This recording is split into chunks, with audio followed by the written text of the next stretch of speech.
how to add floating image in your video using CapCut and computer. And okay guys, here in your CapCut dashboard. So for my example, I have a video on this project and I add a floating image on this video. So for my example, I add here.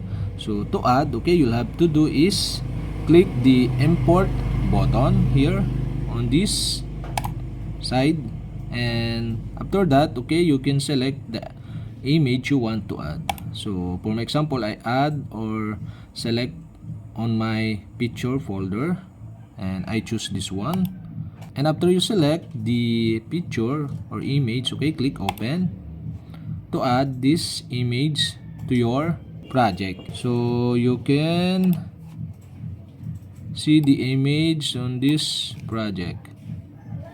So okay guys, so to add, for my example, I add this image on this video here on the left side of my video. So to add is you'll have to do, okay, is select and slide the image, and that's it.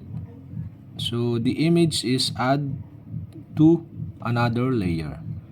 So for my example, I play this video and you can see the image. So you can adjust the size of the image and put here on the left side of my video.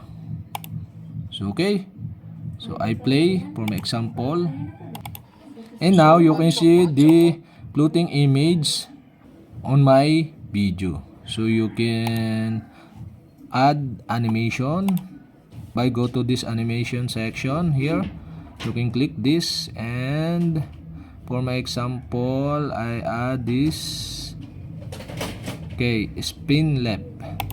So you can click this and you can see the image. Okay, I play.